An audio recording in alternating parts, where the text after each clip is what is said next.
Welcome to the Brian Buffini Show, where we explore the mindsets, motivation, and methodologies of success. I'm the producer, David Lally, and today I bring you part 3 of How to Love and Be Loved. In this episode, Brian and Joe Ehrmann talk about developing empathy for yourself and for others. Joe will explain the difference between positive and negative empathy and give us a systematic approach for developing more positive empathy for yourself and for others. And now, once again, here's Brian and Joe. Now, as we discussed in our last program, there are the 3 wounds of love. And those 3 wounds have consequences in our life today. Many of us have made choices in regards to our life. Some of us have built a rigid defense mechanism to cover over these hurts of the past.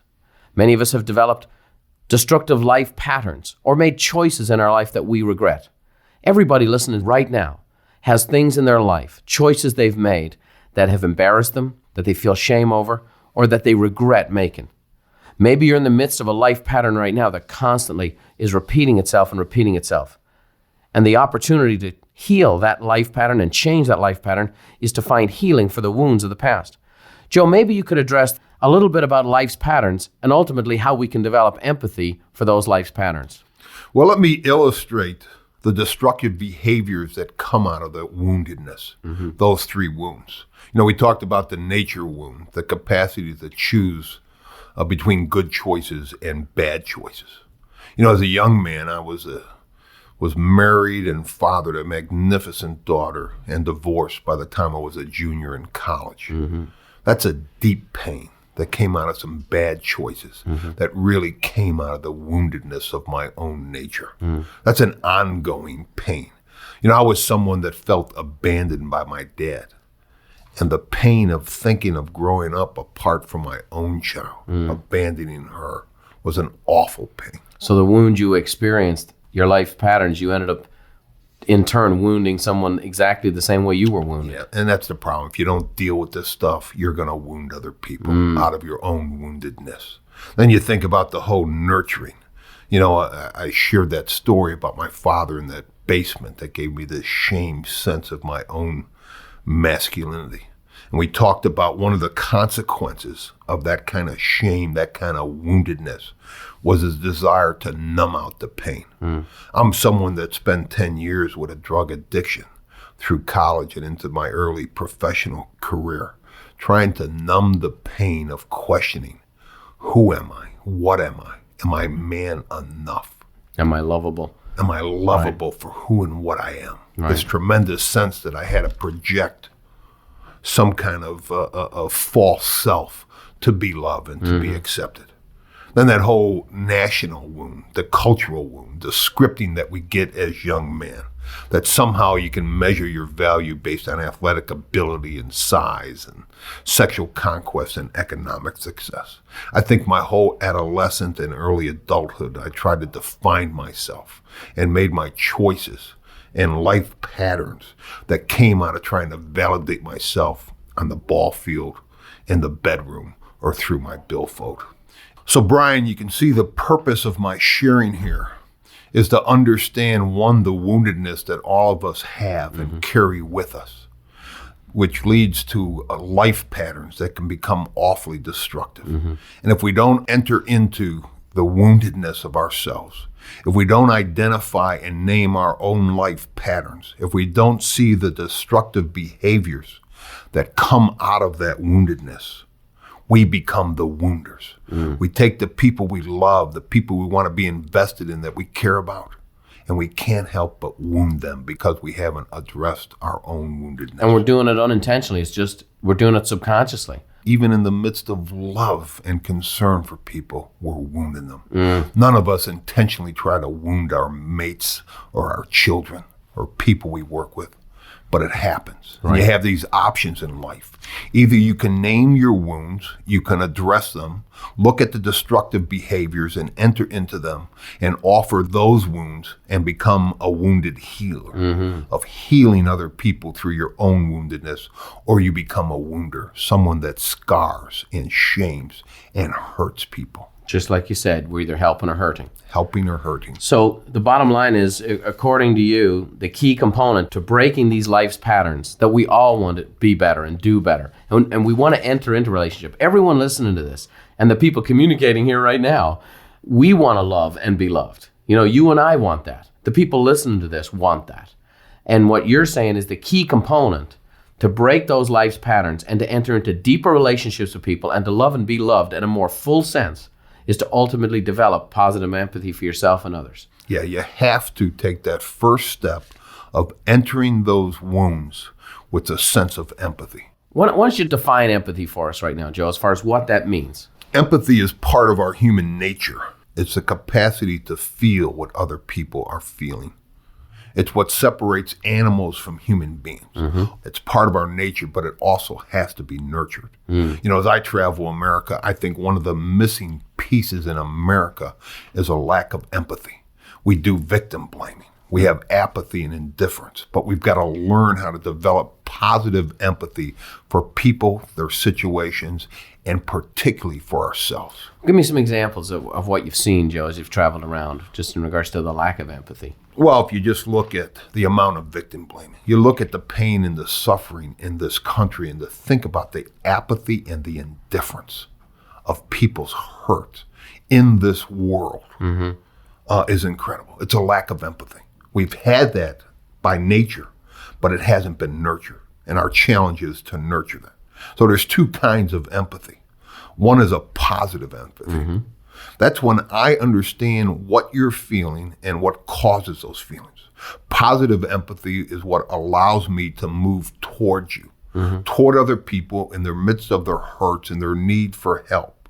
I can move towards you with an understanding of what your pain is and how I can love and walk in and help and assist you.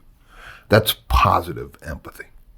You know, let me give you an illustration of that. Okay. Just from when I was a football player, back in the day, if you will.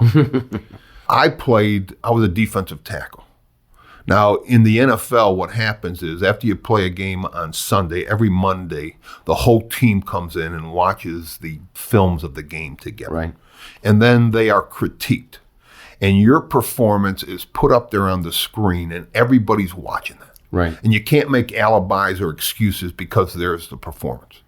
Now, the worst thing that can happen to you as an NFL football player is to get knocked flat on your back. Right. It's called being pancaked. Right. It's the absolute humiliation. Because when you come in on Monday morning, what they're going to do, if you won the game, it's going to be a very humorous thing. They're going to put it in fast speed, in slow speed. They're going to show you getting knocked down, getting back up, and everybody's going to have a big yaha at your expense. Right. If you lost, you're getting knocked flat on your back is going to be a shaming thing. Right. It's going to be pointed out as part of why we lost that game. Right. So it's every defensive lineman's fear. So I entered my rookie year, and twice a year for 60 minutes a game, I had to line up against John Hanna. Now, John Hanna was called by Sports Illustrated the greatest offensive lineman in the last 50 years in the NFL.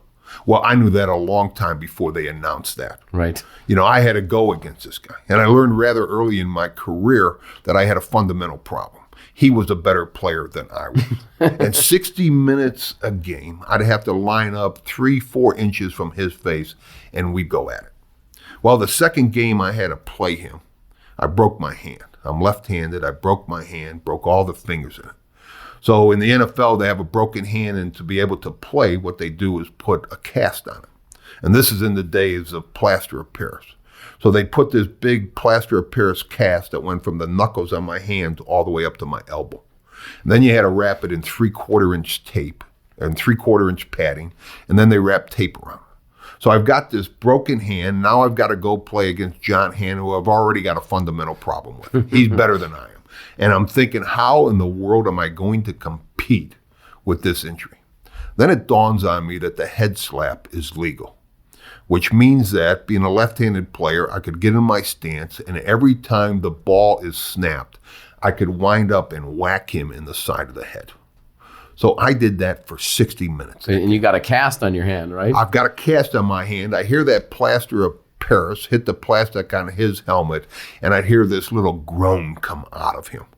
Now, I didn't do any better against him during the game, but I felt a whole lot better after the game. But what I did was, once my hand healed, I had the doctor bivalve that cast.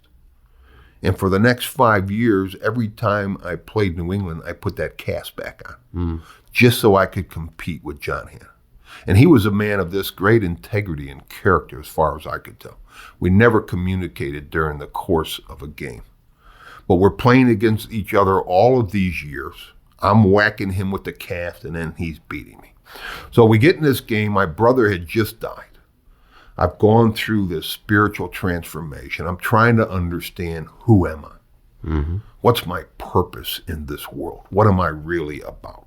And I'm playing a game against Hannah, and I was a pass rusher. I had this great move where I'd kind of fake one side and I'd jump around the other and hopefully go to the quarterback.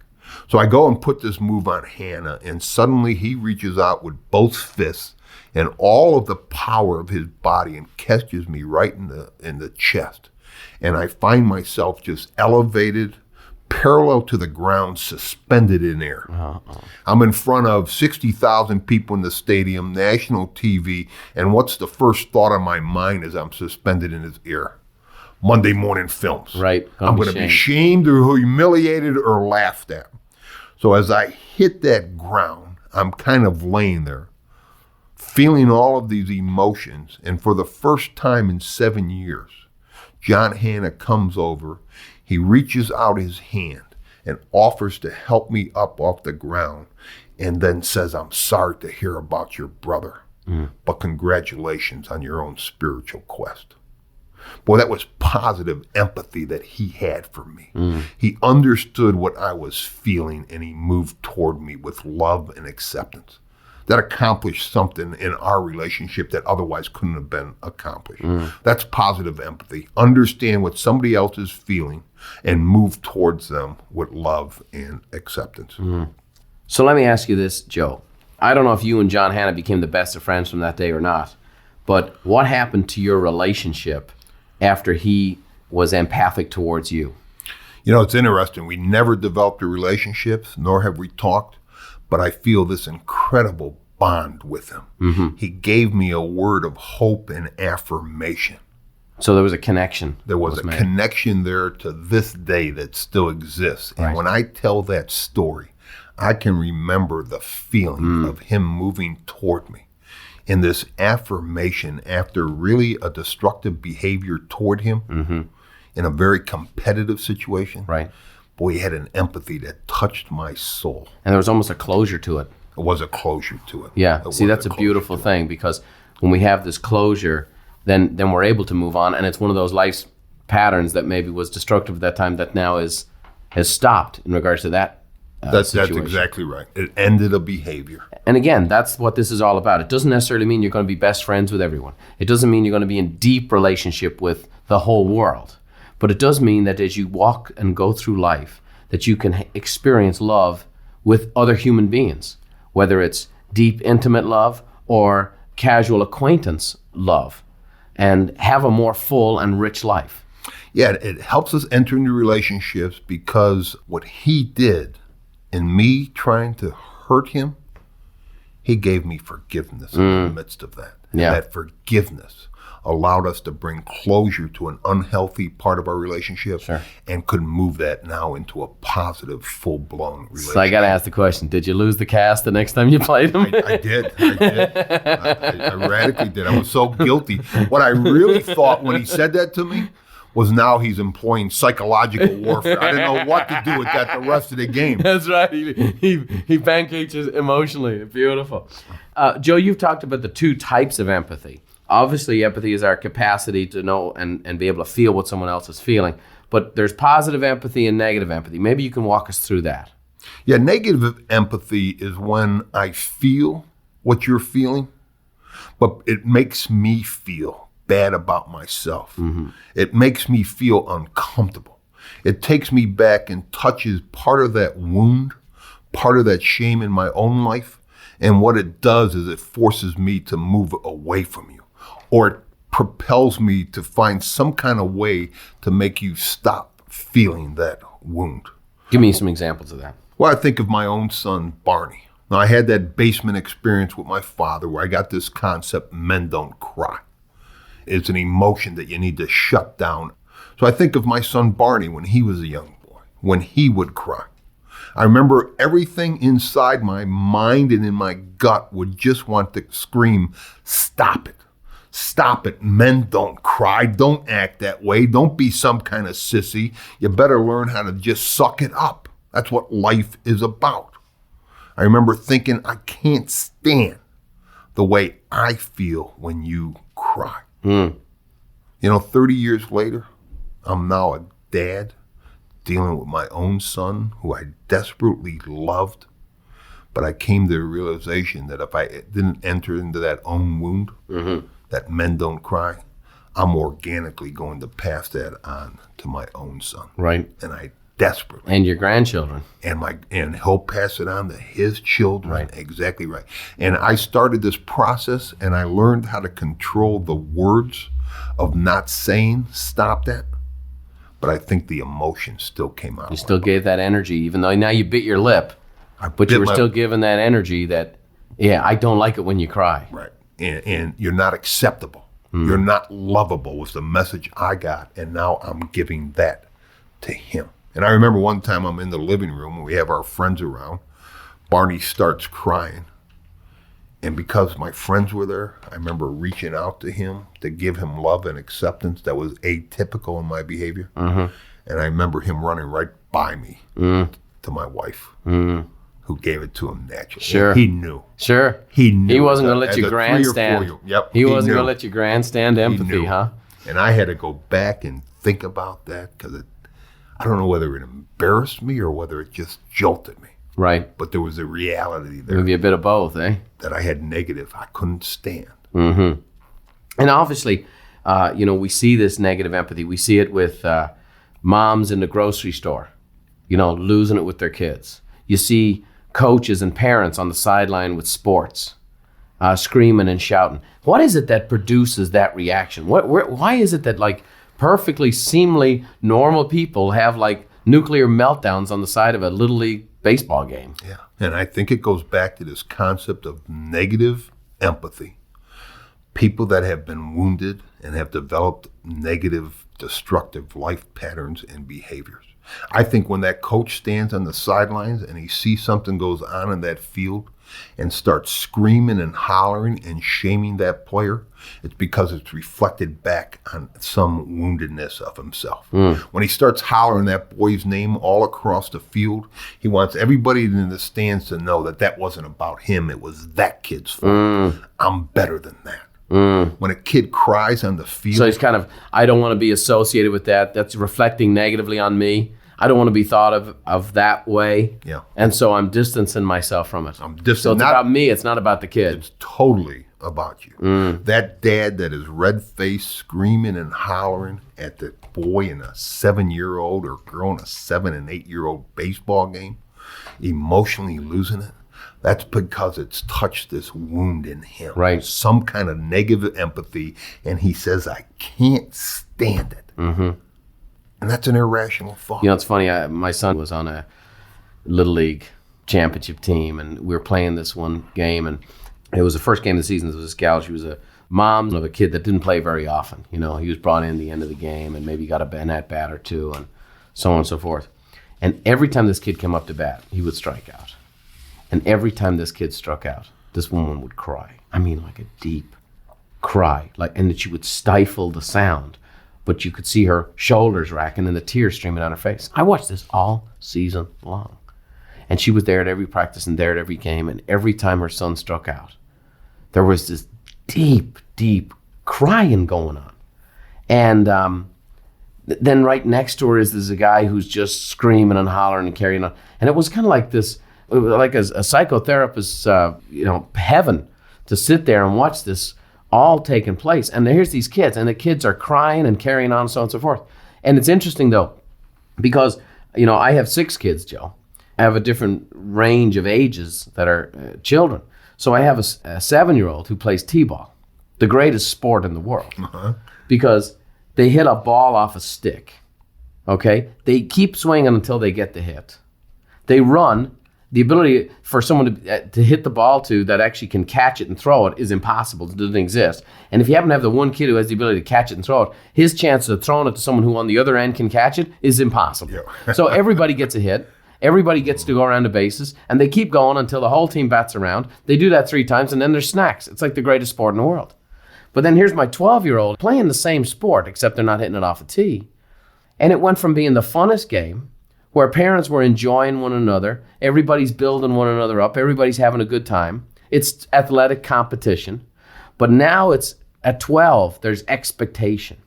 Now at 12, it seems like people's identity were written all over the game. And there's coaches swearing, kids throwing their helmets, tears whether they make a strikeout or whether they're able to make a catch. And on the way home, all the Monday morning quarterbacking by the dads on why didn't you did this, why didn't you do that, and so on and so forth. And it went from being the most enjoyable sporting event I'd ever been at in my life, at T-ball, to quite frankly something that was unhealthy. And as an Irishman, I grew up in athletic competition. I played in sports and achieved at all these different levels myself.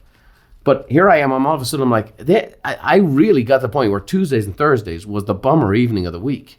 Because I was going to sit out there and watch this baseball game. And as much as I like to compete, as much as I wanted my son to do well, and the team to do well, and the kids to play well, I remember feeling this dread of going into this emotional cauldron.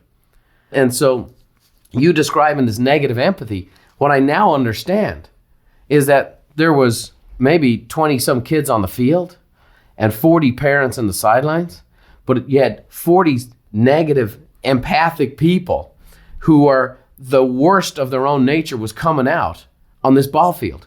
Some of them were bad losers. Some of them were bad winners, right? Yeah.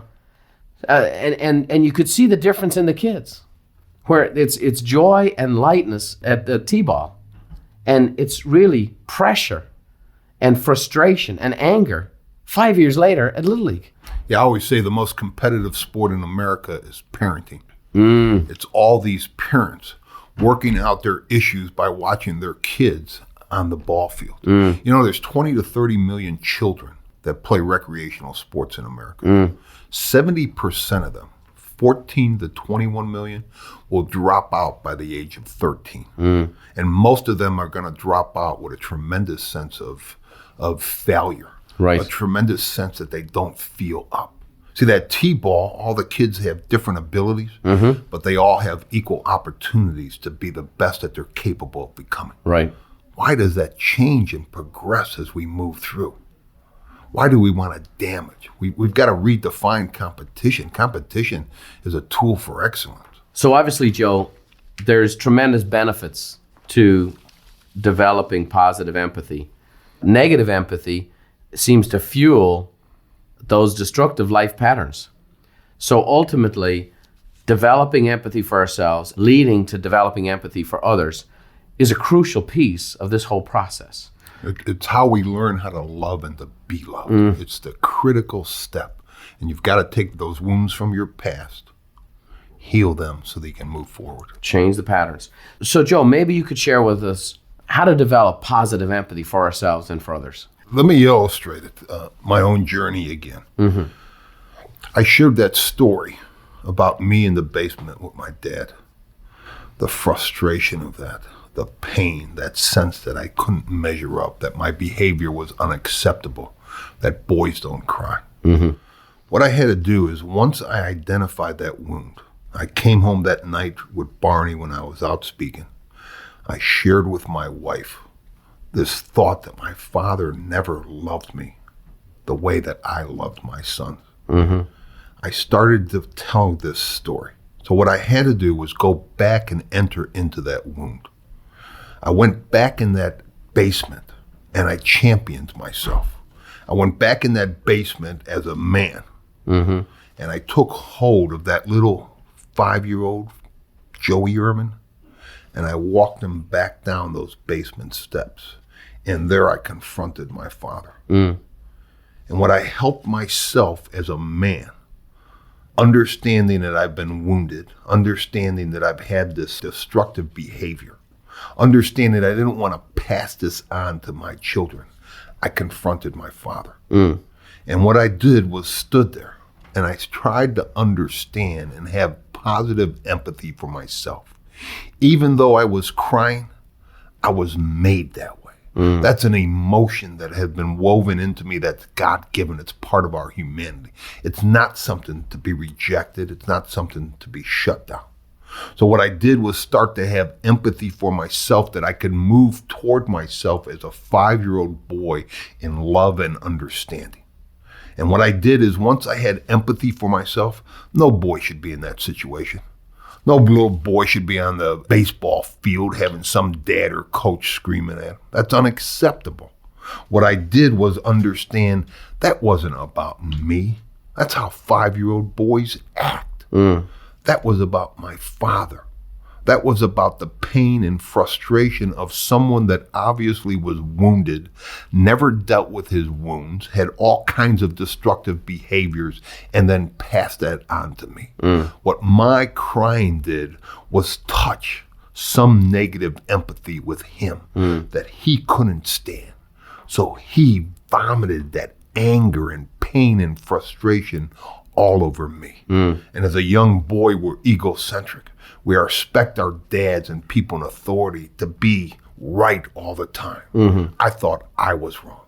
So I developed empathy for myself and started this journey to understanding and removing the shame and the pain of that. You know, the interesting byproduct of that is it also gave me empathy for my father.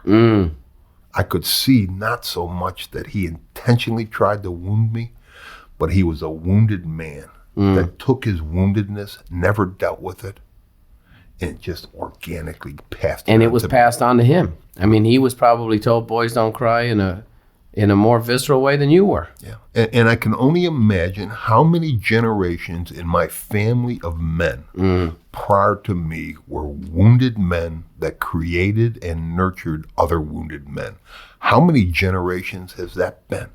And what I wanted to do, understanding that my son was this God-given gift to me, that out of all the children in the world, he was mine, I wanted to stop that. And it took an awful lot of courage to go back down those basement steps, to enter into that wound and to champion for myself and to help start the healing and stop the hurting. Now, I'm curious, did you physically do it mentally? Did you speak it out? Did you close your eyes and go into a little room? How did you actually go about it, Joe? I actually went about it in a time of silence and solitude. Okay. Where I had captured those moments. Yeah, in your mind or in writing? I had captured those feelings coming from that car experience, recognizing my father never loved me the way I loved my son. I went home and shared that with somebody that I could trust. Okay. Somebody I knew that wasn't going to hurt me and that would accept me, and that was my wife. And then what I did was sit in silence and solitude and started re-experiencing and just kind of visually and emotionally walking down those basement steps. And then what I did was started the journaling process. Okay. Now, did you confront your father in the journaling process or in the when you were sitting there in silence? Both. Okay. Both. But you have to connect both the right and the left side of the hemisphere. Not only the emotional, but the cognitive pieces as well. That's why journaling is so critical. I had the emotional piece as I walked down those steps in my own mind, but putting that on paper, it made it concrete. Sure. It gave me a platform. I didn't understand all of this the first time I put it down, but I could continue to go back and look at that and continually dig deeper as I understood it. Then what happened for you? What happened as a consequence, as a result of going through this process? I started redefining my understanding of who and what I was. You know, I talked about those 3 questions. Who am I? Who will love me? What can I do with my life? That radically changed all of that. Changed all of that. I understood that it wasn't about me that didn't receive a father's love. My father was wounded and didn't have it to give to me. I started accepting who and what I was and all of those emotions, which ends up now allowing me to go back to my wife, to go back to my relationships, and bringing more of me into those relationships. I didn't have to hide that piece. I didn't have to shut down those emotions.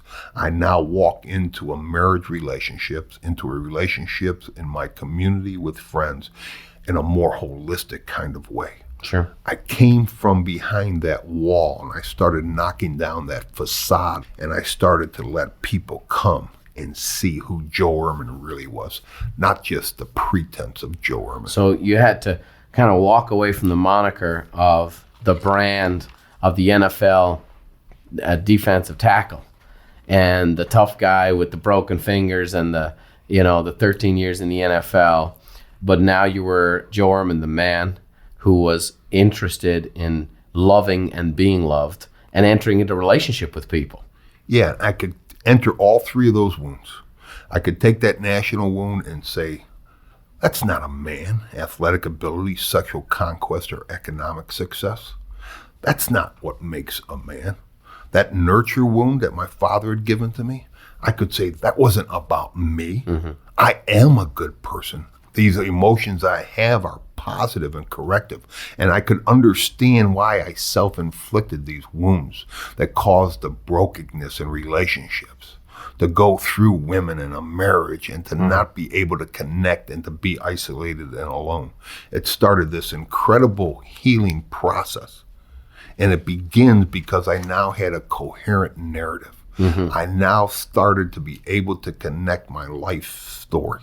It all started to make sense. It all started to make sense to me. And as you started entering into a relationship with people now, once you had empathy for yourself, positive empathy for yourself, did you find that you were in a position where people wounded you less, like the things that they said? Or let's say someone who your interaction with them produced a negative empathy for them, they weren't in the same spot you were in, where all of a sudden their words or their actions didn't affect you as much because you were kind of more healthy to the core. Yeah, I wasn't as vulnerable. I wasn't as well defended. Right. Here I am. Yeah. Love me and accept me, or don't, but here's who I am. Because you're comfortable and confident in who you are. Well, I started to understand who I am. Great. Once you go through these steps of developing positive empathy for yourself, how do you go about developing positive empathy for others? How do you go about that?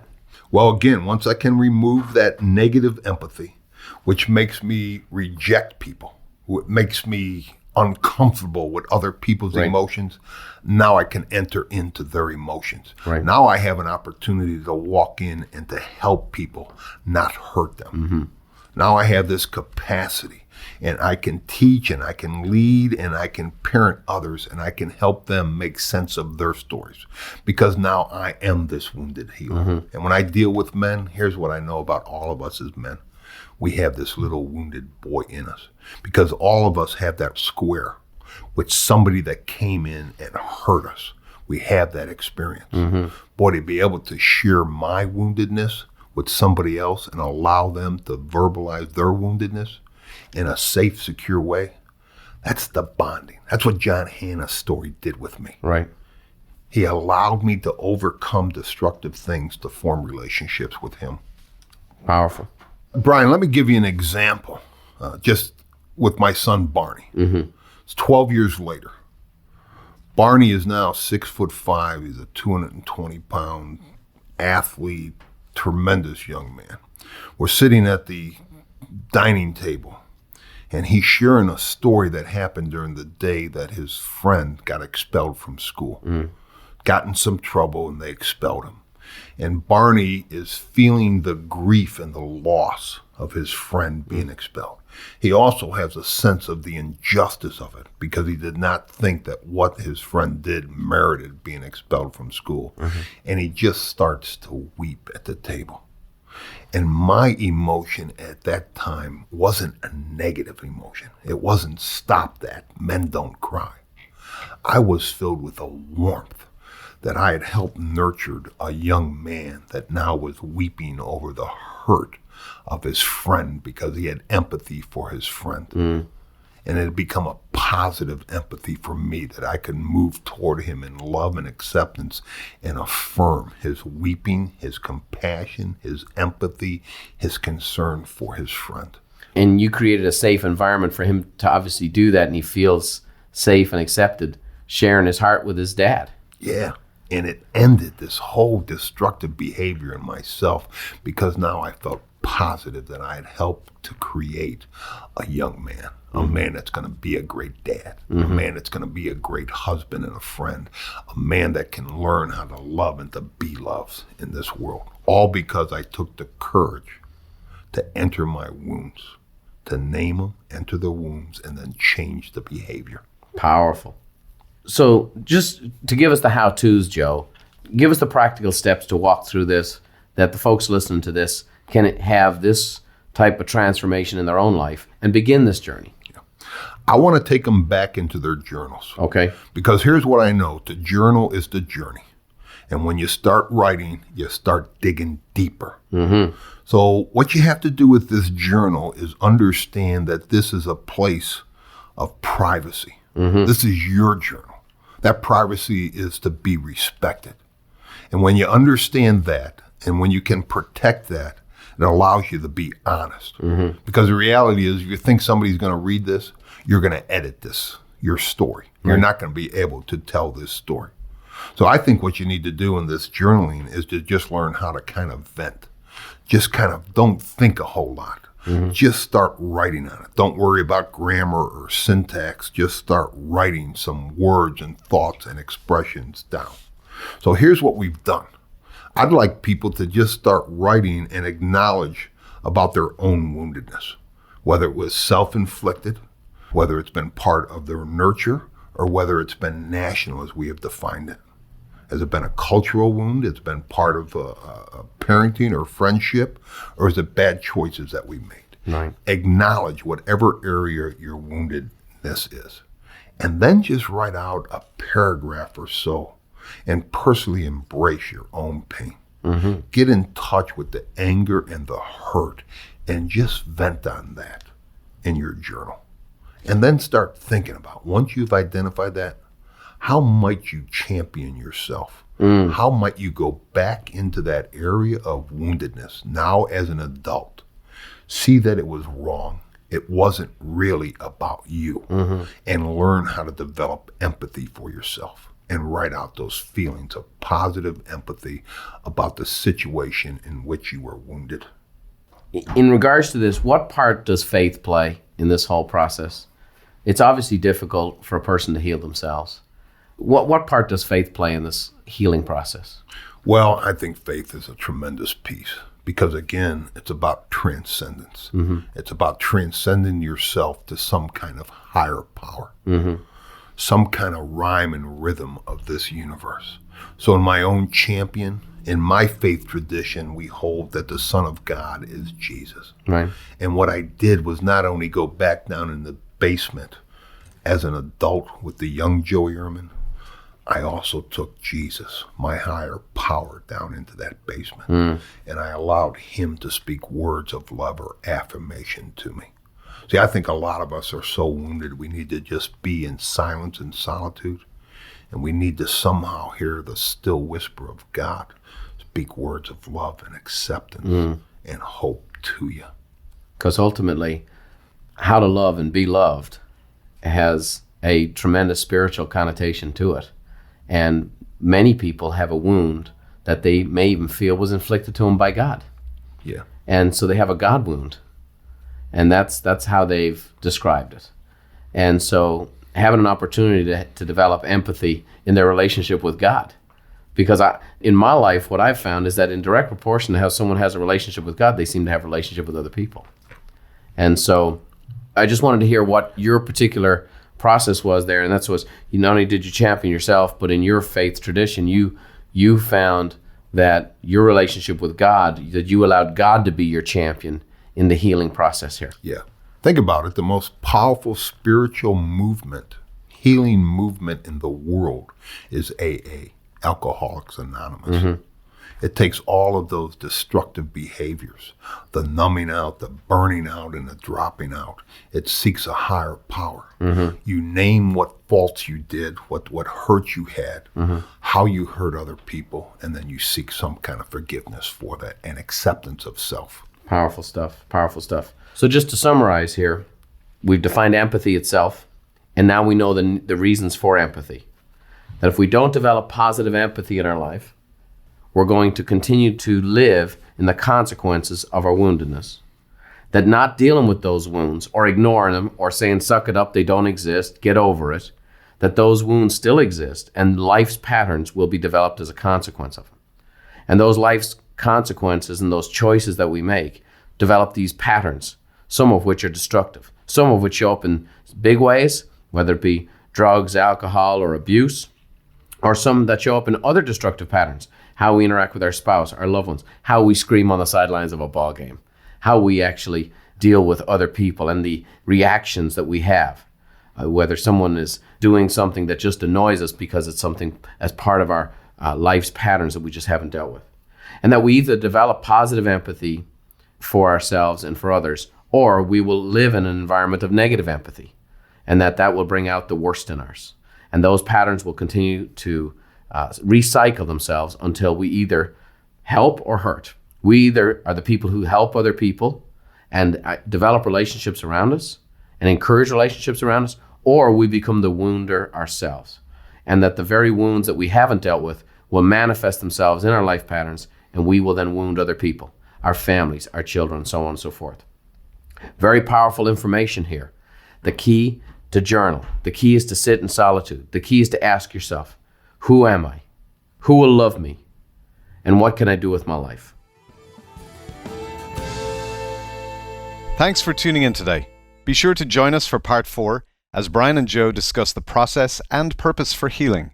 And if you've missed the start of the series, be sure to check out those episodes too, as the tools and concepts build upon one another throughout the series. Until next time, I'll leave you with Brian's mum Therese for an Irish blessing. May the road rise up to meet you, and may the wind always be at your back. May the rain fall soft upon your fields, and the sun shine warm upon your face. And until we meet again, may God hold you in the hollow of his hand. See you next time.